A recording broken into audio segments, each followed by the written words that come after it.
According to the United Way's Alice report, 4 in 10 Connecticut residents are struggling. These families, asset limited, income constrained, and employed, may not fall under the federal poverty line, but that does not mean they are not facing challenges in our state, which is one of the most expensive states in the Union. Joining us today is Bill Hall from the United Way of Middlesex to discuss this report and the links it has to every facet of life in Connecticut. The Municipal Voice is the Connecticut Conference of Municipalities podcast in collaboration with WNHH LP 103.5 FM. I'm your host, Matt Ford. As always, be sure to give us a like and let us know what you're thinking in the comments.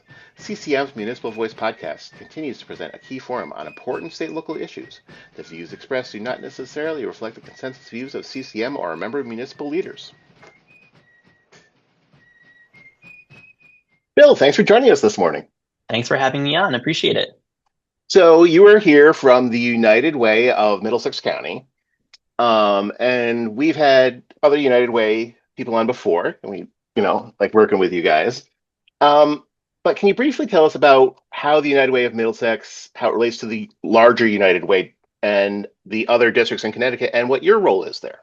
Sure. So again, thank you for having us on. So Middlesex United Way is kind of unique in the fact that we serve the 15 towns that make up Middlesex County. So our home base, our office, if you will, is in Middletown, but we cover all the way down to Old Saybrook, Westbrook, and Clinton, and everywhere kind of up the river valley too. So we have a big kind of mix of people and families. Middletown is definitely our biggest impact in terms of the number of agencies that we partner with, but we also try to include shoreline agencies as well to make sure that we're covering every single family that lives in our county. And so we're one of, I think, 14 or 15 across the state, and we work with United Way of Connecticut as well. Which is kind of things like the state organization, then there's sub-organizations below that. Okay. Yep, exactly. And so they are more of the advocacy arm of our group. They also help run the 211 helpline and support with 988 helpline as well. So, we all work together, but we sort of zero in on the impact areas that we want to focus on in our areas, the needs that we have in our communities. So my role here is the Director of Marketing and Communications. I've been here for just about 3 years. So I grew up in Durham. I live in Durham now. So I'm actually part of the community that we serve. So it's great because even just when I started 3 years ago, I had no idea what the need was in my town and the towns surrounding it. So it's really been a great lesson in sort of understanding what neighbors, friends, and family are all dealing with that you might not hear about otherwise. Yeah, I think that's important to know that, it's all corners of the state. You might not see it, but that's just because maybe it's a little bit more hidden or just out of your view in your town, but it doesn't mean it's not there, that people don't need help. So every year, the United Way releases a report that's called the State of Alice in Connecticut. Can you tell us, first off, what does ALICE stand for? Yes. So ALICE stands for Asset Limited, Income Constrained, and Employed. So it's kind of an easy way to remember it. But I think the most important part there is employed, because a lot of people, I think there's a perception that the people who are struggling are just maybe not working hard enough, or they're sitting at home collecting, money from other things. But really, a lot of these families, I would say most, if not all of these families, are working just as hard as everybody else, if not harder. Yeah. Some of them are working multiple jobs to make ends meet for their family. And so I like to mention the employed specifically because the large percent of families who are struggling, they're working full time. There's a gentleman in Middletown who we spoke to last year. He's partnered with us on a few things. He works for one of our partner agencies, and he was homeless at one point, but he kind of worked his way back up, and he works for one of the agencies full time, but he also Ubers on weekends. He drives an Uber because he wants to make that extra money to take his son to Disney, or he wants to take his son to do different things that he knows he couldn't afford otherwise. So these are people who are working extremely hard and really have no time to themselves, because they're just trying to pay for bills, pay for prescriptions, fix the tires, things like that. So Alice is sort of the middle of the road, if you will. So there's poverty, which is sort of a section of, our friends and neighbors who, meet the criteria for things like SNAP. Alice don't meet those criteria. So a lot of times they're not eligible for some of the benefits that some of the people who are considered poverty are eligible for. So they're kind of stuck in this weird situation where if they work that extra job, they might not be eligible for this. Or if they, they're in this weird sort of struggle between Where making working that it, extra yeah, $100 might cost them $300 in benefits that they could get if exactly, they didn't do that, and it's not exactly. incentivizing it for them to actually work more. Yeah, Exactly, that's a exactly. problem. Yeah, and I should point out too that the new report, I mean, the numbers are pretty staggering, but the numbers, so when we refer to the Alice threshold, it's so the percentage, I'll give you an example. Middletown, which is where our office is Hmm. 46% below the Alice threshold. So that includes the poverty, but also the Alice as well. So 46% of people living in Middletown are struggling right now to make ends meet. And I don't think that Hmm. that's surprising to people who are seeing the cost of groceries, seeing what it costs to insurance, things like that. Hmm. I don't think it's a surprise, but for people who maybe aren't struggling, it's probably shocking to see Yeah, just how many people that are in your neighborhood really can't make it without yeah. some help. I know, were these numbers in this particular report based on 2023? Yep. And I Yep. know there was a lot of worry about inflation at that point, which has sort of died down, but now we have the price of, you know, groceries are Yeah. going crazy and stuff. Correct. How do you think it's going to change with as those kind of 2024, 2025 numbers come in? You think it's going I to get think we're better, gonna worse? I think we're going to see, if not sort of staying the same, I think it will probably increase just based on where things are going. Just the cost of I mean, groceries and yeah, I mean, I think you and I mean, just everyday needs that we have are going up. And, hmm the numbers, again, it's important to point out, like you said, that the numbers for the 2025 report are from 2023, just based on what the best available data is. yeah. And it's also important to point out, I think, that the numbers that are provided here are very conservative. So hmm it's not, trying to scare anybody, or it's not trying to, go out and say, this is happening and kind of inflating the numbers. These are very conservative figures for Yeah. what we're seeing. So I think if you scroll through the report and you see what they have as the cost for different things like technology, hmm I think you're going to kind of laugh and say, no, it's more than that. I mean, the cost of having a phone, a cost of having high speed internet, what the hmm numbers are here are actually probably pretty small compared to what we're actually spending. Yeah, like the cheapest plan you could possibly get and the Right, whatever and the right, yeah. right. And also, so that's interesting that you mentioned some of that stuff that obviously plays into your Alice report. Um, you know, I don't know that everyone now necessarily thinks of it, but like internet access is something Yep. basic that people need to have. Like if you trying to apply for jobs, you do that Yeah. online now. Like Right, it's right. not And a these luxury things, to have a computer and an internet connection. It's a right. And necessity. I think that those are some of the things that have been factored in over the past few reports. And, Yeah. early on, I think it was in the early 2000s when these started coming out, the Alice reports. And I think as we kind of get into the 2020s, where it's now halfway Yeah. through, you're seeing some of these things that maybe once were considered luxuries, like high-speed internet, having a smartphone, A are smartphone. Yeah, now exactly. pretty much just everybody's got to have one. I mean, in order to kind of have a job or to live, I mean, to I talk to your checked I kids, your checked in to family. do a blood sample thing this morning and when Yeah. arrived, I hit a link on my phone and it checked Right. me in automatically. Yeah. Right. So these are things that are being factored into the reports. And again, on the very conservative side. So when you're seeing these numbers of how many people are struggling, it's probably more than that, just given Yeah. the fact that these are such, the numbers are probably bigger than what we're seeing. And as you mentioned Mm. earlier, because the data is from 2023, we're a little bit behind in where things actually are in 2025. So Yeah. next year's report will probably be pretty eye-opening as well. Yeah. In the report, we saw that 4 in 10 households in Connecticut are Alice households. Where does that place Connecticut? Do other states have like an Alice count sort of number? Do other places do that? That's a good question. I know at the press conference we had last week, someone had asked that. One of the reporters had asked that, and Daniel from United Way of Connecticut answered in the fact that yes, a lot of states, I think I want to say 48, but I could be wrong, do have something similar to what we release in Hmm. Connecticut. United for Alice is sort of the overarching report. They kind of take care of all of them, and then we go through and we tweak it for each state. Gotcha. But I believe Daniel said, and I don't want to get this wrong, but I want to say that we're probably pretty in line with a lot of the other states. But as you and Hmm. I know, Connecticut's not a cheap place to live.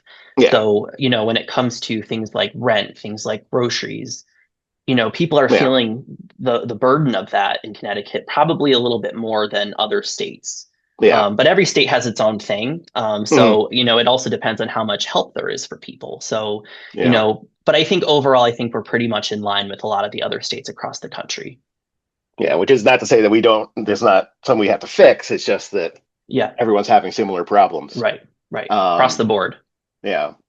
So we saw in the news recently that your CEO, Shawanda Swain, said to the CT News Junkie that what's striking is how the storm is spreading.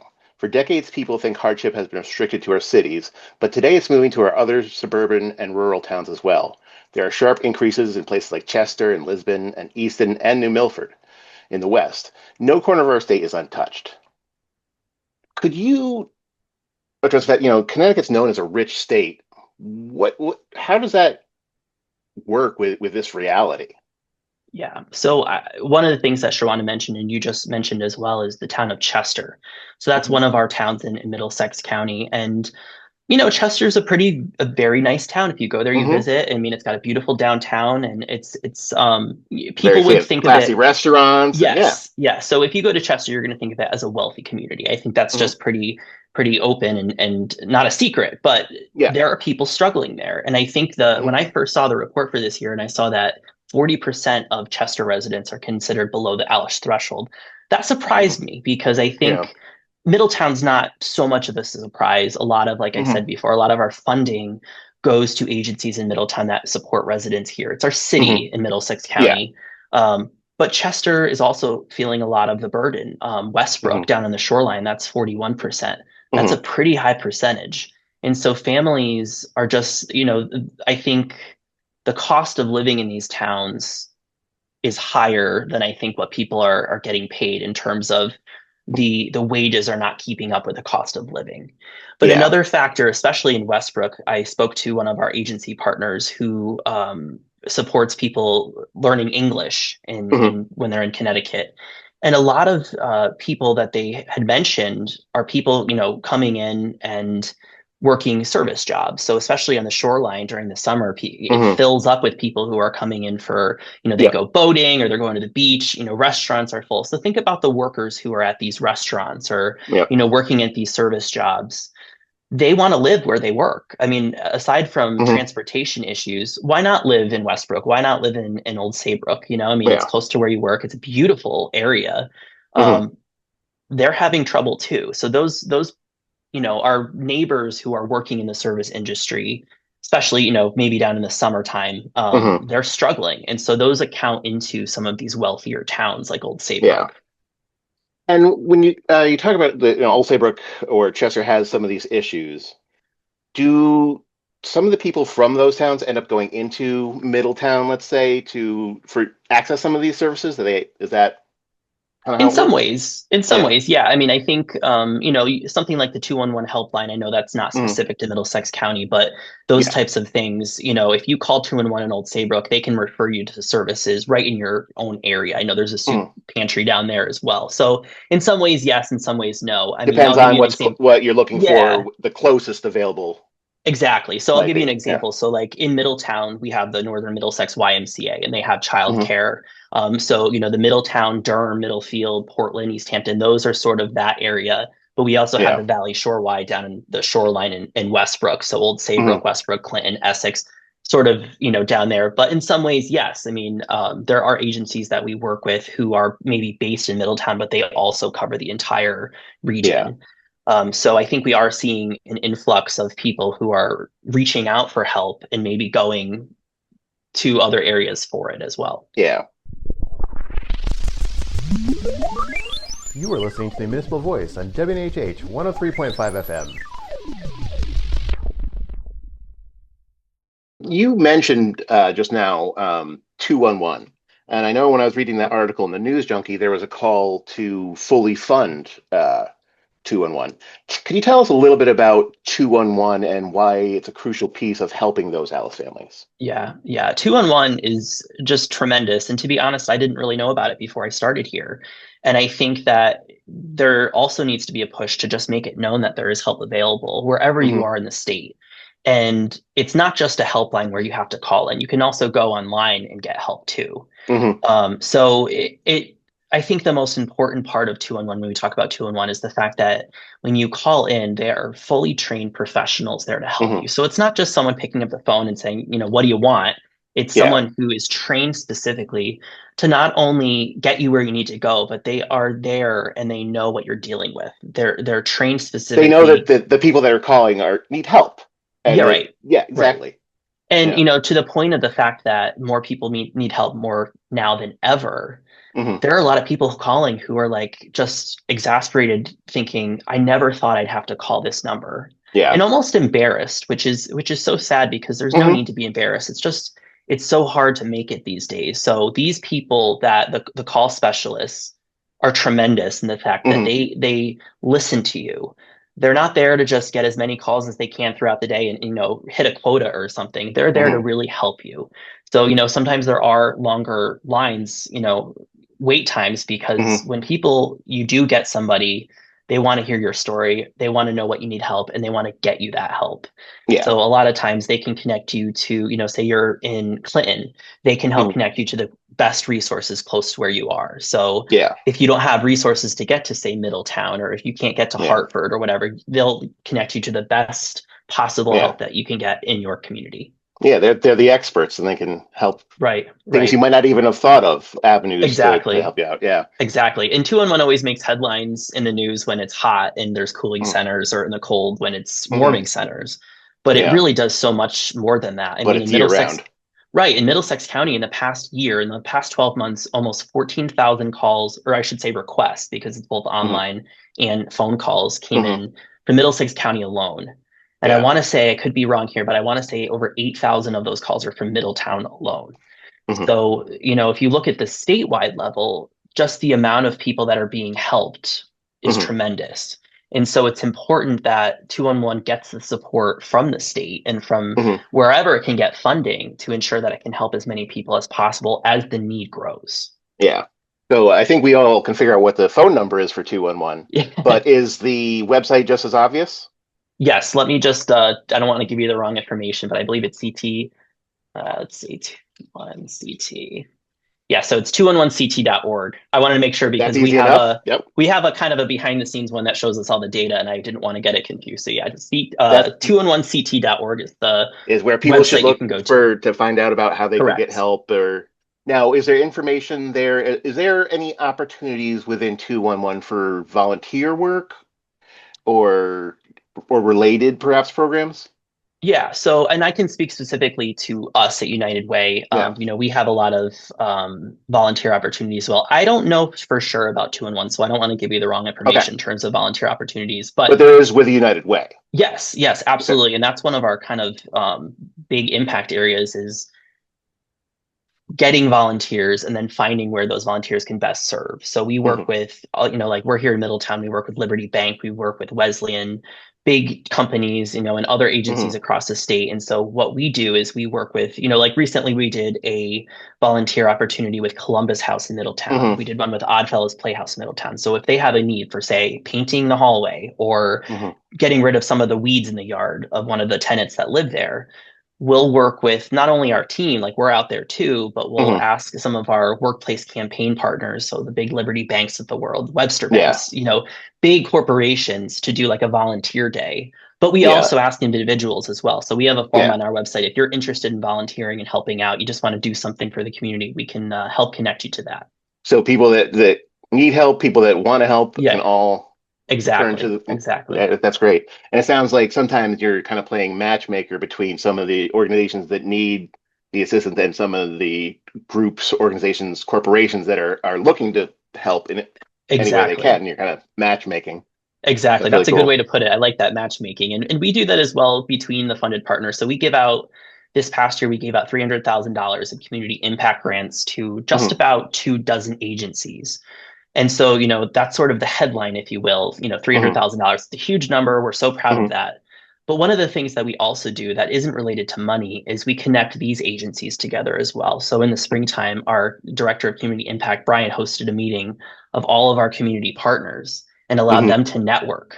So, Yeah. hey, how do you do this? What works for this? And, how do you get people to come to your event, or how do you get people to do this? And so they sort of brainstorm together. And so that's what we like to be. Like, I like the way you put it. We like to be the Yeah. matchmaker, the one that helps collaborate and bring people together. I think that's, this year our tagline is United is the way. And I think it's perfect because coming together, being united is really what helps the community.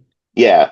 Speaking about being united and working together, I know we worked with and heard from the United Way as part of our Young People First initiative we did, Mhm. and fostering updates to 211 was a major pillar of that work. Can you talk to how Alice households affect the young people who live in those households? Sure.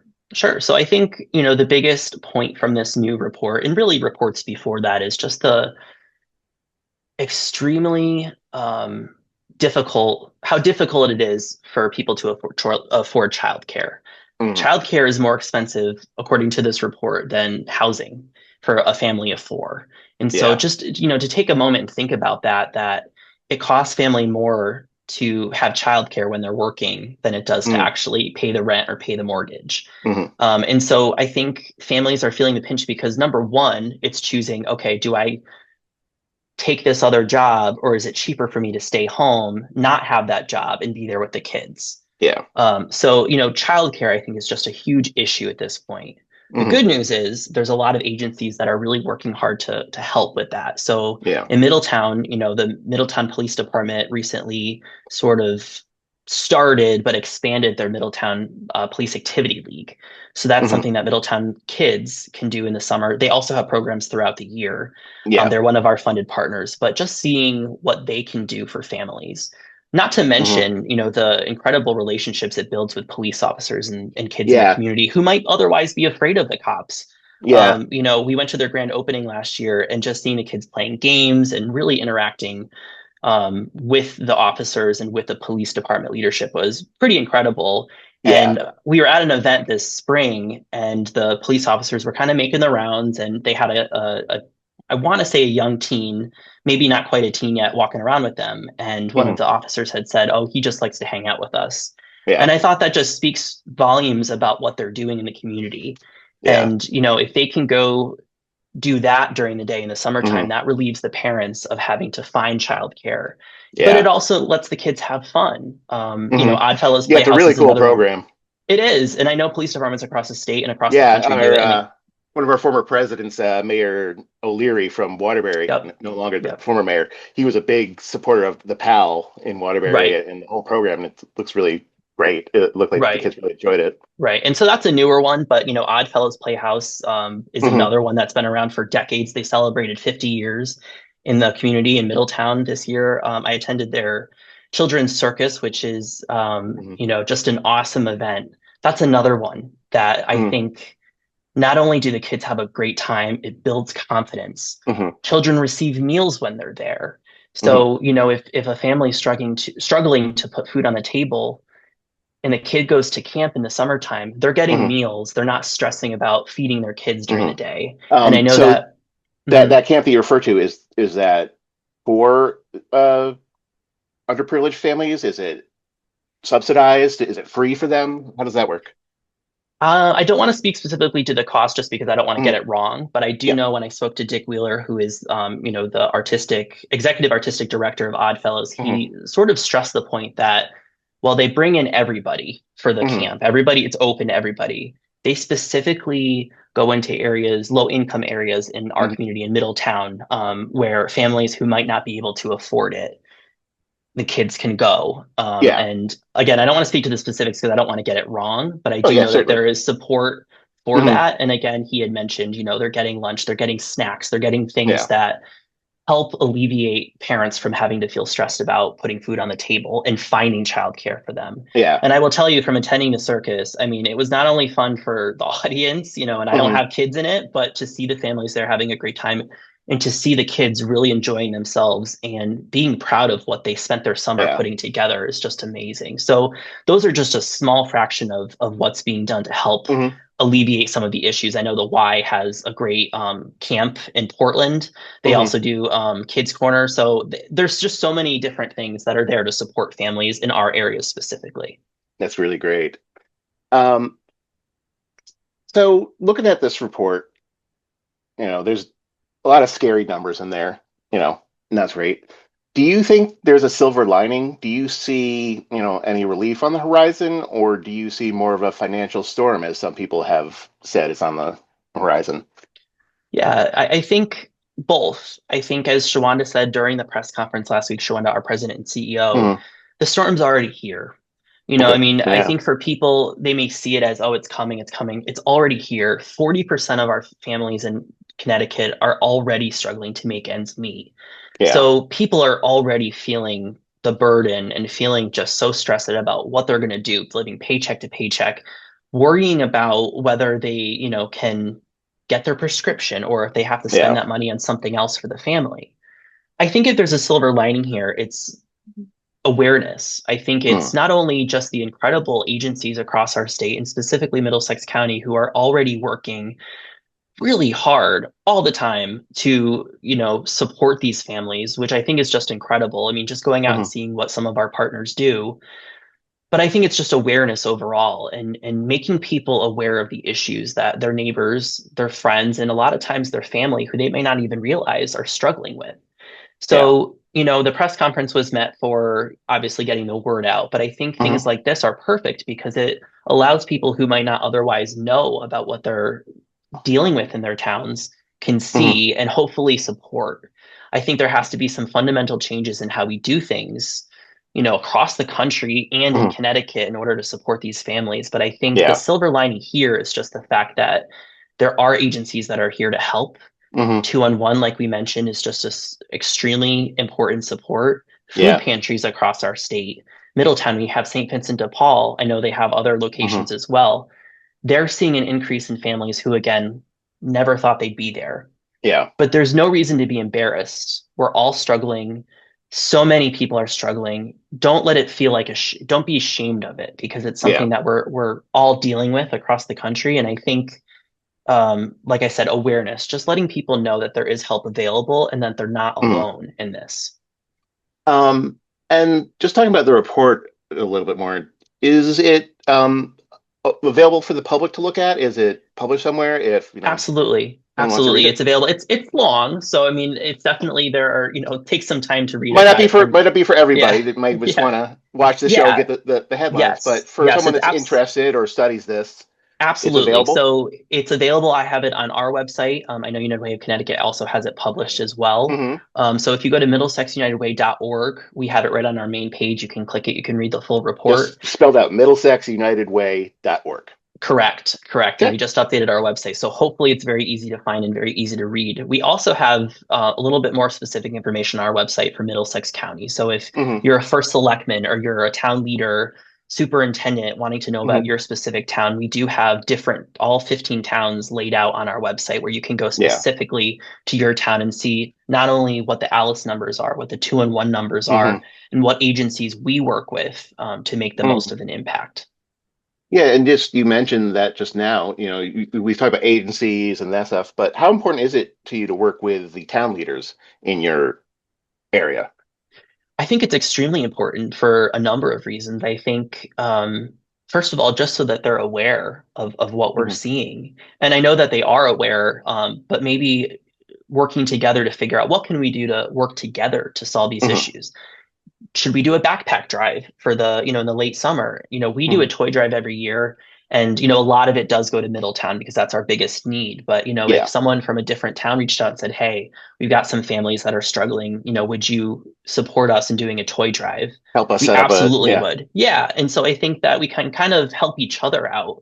I think being in Middletown, we try to get out to all the different towns as much as possible. But who knows more than the first selectman or the superintendent or other town leaders what the need is in their specific town. They're seeing and hearing their residents every single day. And so if we can work together and figure out what the best way we can support them is, that would be great. So it's absolutely an important relationship. Yeah. And is some of the information in this ALICE report, are you the only source for some of this? Is this not in data in other stuff that they might see? Are you maybe the only one that could show some of these leaders what these families kind of look like in their community? This was another question that was asked at the news conference last week too, and I think it's a very good question. I think there's a lot of different data out there about what the need is, and I think that we have ALICE specific to us. But if you look at these other reports that come out about the need, about where the struggle is, it's pretty much all saying the same thing.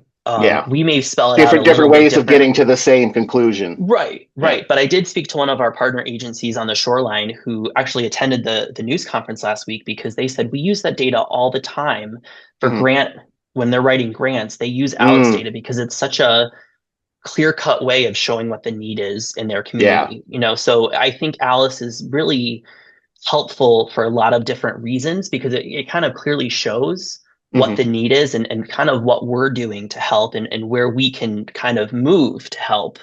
But it's certainly not the only source of information. Yeah. And so, kind of wrapping it up, I like to always kind of be positive at the end. Yeah. Um, is there anything coming up, any programs, events with United Way this year that you're really excited about, that you're looking forward to? Yes, that's a great question. We have our third annual President's Ball coming up in October, and this Hmm. year's theme is Bridgerton, which I'm going to tell you I don't know very much about, so I can't But for have the the best people words. that do, it will be very exciting. Yes, yes. So I'm told Yeah. it's very exciting. But I think it's this a lot is of this. British people in fancy outfits. Yes, yes. So we're all going Yes. to dress up with the Regency era costumes. But Oh, fun. yeah. So it's really a fun way to raise money for our specific United Way. Hmm. But our president and CEO Shawanda had kind of come up with the idea for the first one a couple years ago because she's like, I don't want to do something that everybody does. I want to Hmm. do something that's fun, something where Hmm. you're there to have a good time. You're not there to So wait, hear is a it bunch of Bridgerton people. every year, or does it change year to year, No, the so the theme? first year it was Masquerade. It was Hmm. Masquerade for the first 2 years. Last year it Hmm. was Mardi Gras themed. So this year's Bridgerton. I don't Oh, want to that's give fun. away next year's, but I know there already is something for next Okay. year. Are there But pictures of the past ones, like on a yes, Facebook or yeah, your website or something? on our website and on our Facebook page too. Yeah. But yeah, it's just a fun night. So you're not there to think about all the hard things people are dealing with. You're there to just have a lot of fun, and then the money that's raised then goes to support us and a lot of the agencies Yeah. that we So partner with. people can go have a good time and feel good about it too. Yes. So Yeah, October that's cool. 23rd at the Wadsworth Mansion. So that's the And plug if for more that. information on your website. Right on our website. Yep. Yep. Great, that's a cool one. Well, Bill, Yes. thanks so much for speaking with us today, and keep up the good work in Middlesex County. Well, thank you for having me on. I appreciate the opportunity to kind of share more information about us and United Ways across Connecticut. We'd like to thank our guest, Bill Hall of United Way. Municipal Voice is a co-production by CCM and WNHH 103.5 FM. Joe Thornton is our executive producer, Christopher Gilson is our producer, Mary Draws is on the boards, and I'm Matt Ford, your host. Be sure to check out our Facebook page and give us a like, and watch out for our CCM chat series on our YouTube page.